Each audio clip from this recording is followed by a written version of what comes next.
ఏమన్నా మీకు ఏమన్నా ఇదైందా నాకు అర్థం కావట్లేదు. సరే కుల ప్రాతిపదిక మీద ఈ ప్రవచనం వినండి అయితే ఇది వినిపిస్తుందా ఒకసారి వర్మ గారు చిన్న బ్రేక్ ఇవ్వండి సార్ అమ్మ చిన్న సబ్మిషన్ మీరు కుల ప్రాతిపదిక మీద అంటే ఇది ఒకటి వినండి సరే ఇవ్వండి ఒక్క నిమిషం వినండి అమ్మా కుల ప్రాతిపదిక మీద మేము మాట్లాడలే మీ సార్ మాట్లాడింది ఒకసారి వినండి మీరు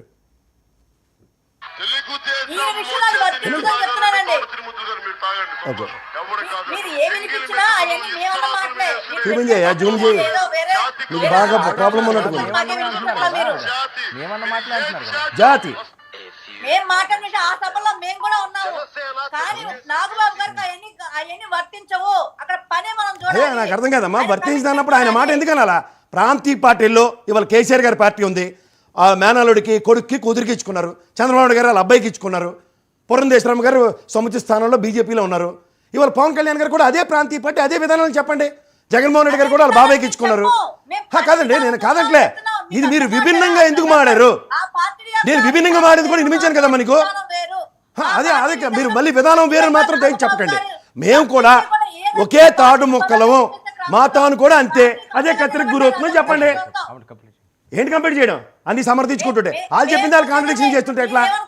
మాకు అనవసరం అండి మా పార్టీ పరంగా మా జనసేన శ్రేణులందరూ కూడా నాగబాబు గారికి చాలా సముచిత స్థానం జనసేన దక్కిందని చెప్పని మేము భావిస్తున్నాం దానికి బంధుత్వమా మీరు సామాజిక వర్గం దాన్ని ఆపాదిస్తే అది కరెక్ట్ కాదు అని చెప్తున్నాం ఎందుకు అంటే ఆ రకంగా నాగబాబు ఇప్పుడు ఇదే మాట ఇందాక సాగర్ గారు ఎంత బాగా చెప్పారు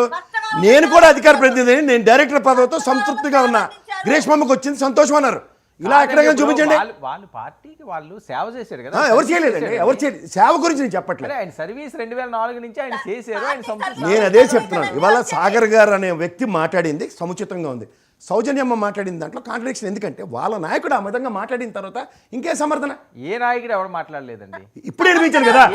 నాకు అర్థం కాదు వినిపించిన తర్వాత కూడా మీరు దబాయి చేయండి ఏ నాయకుడు ఎవరు మాట్లాడలేదు నేను ఒకటి బీసీ పునాదుల మీద ఏర్పడిన పార్టీ తెలుగుదేశం అని తర్వాత నేను ఎప్పుడు మా సామాజిక వర్గానికి లేదంటే మా కులానికి లేదంటే రెండోది ఏంటంటే మా చుట్టపోలకి ఇస్తానని ఇలాంటి contradictory statements only Pawan Kalyan గారు తప్ప ఇంకెవరు ఇవ్వలే చంద్రబాబు గారు ఎప్పుడు మాట్లాడలేదు అలాగా పవన్ కళ్యాణ్ గారు ఇచ్చినది ఈ రోజుకి స్టాండ్ తీసుకుంటానే ఉంటాం మేము దాంట్లో తేడా అయితే లేదు రేపు పొద్దున మళ్ళీ చిరంజీవి గారు తీసుకొచ్చి రాజ్యసభ ఇస్తారు మళ్ళీ అనమాట ఇచ్చినప్పుడు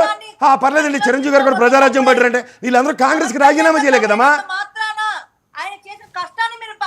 మళ్ళీ కష్టం అంటారు మీకు కనబడితే కష్టం నాకేం కనబడలే కష్టం కదండి క్వశ్చన్ చేస్తాను నేను అది ఫస్ట్ ఇంట్రడక్షన్ ఎవరు మాట్లాడినా సముద్రంగా ఉంటారు ఏంది రాసుకోండి 2018 నుంచి పార్టీ సేవలు అందిస్తున్నారు ఇవన్నీ ఎందుకు బయటలో తీసుకోవట్లేదు కేవలం తమ్ముడైనంత మాత్రాన్ని ఇంకా ఇవన్నీ అన్ని అయిపోయినట్టేనా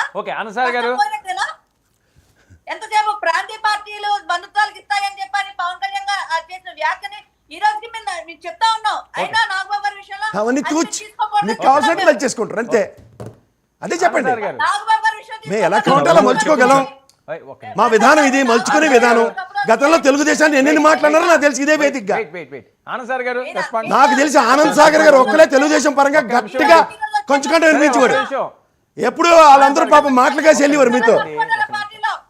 సౌజన్య గారు ఒక్క నిమిషం వెయిట్ చేయండి సౌజన్య గారు వెయిట్ సౌజన్య గారు వెయిట్ ఓకే సౌజన్య గారు ఒక్క నిమిషం ఆనంద్ సార్ గారు రెస్పాండ్ చెప్పండి సార్ ఏంటి నెల 12వ తేదీ నుంచి యువత పోరాట మాజీ సీఎం జగన్మోహన్ రెడ్డి గారు రంగంలోకి వస్తున్నారు ఓకే అండి మంచిది సార్ మేము మోస్ట్ వెల్కమ్ వైసీపీ ప్రజల కోసం పోరాడాలని ప్రజాబాహుల్యంలోకి జగన్మోహన్ రెడ్డి ఆ బెంగళూరు యలహంక ప్యాలెస్ ను వీడి ఆంధ్రాకి రావాలని ఫుల్ టైం ఇక్కడ పాలిటిక్స్ లో ఉండాలని తన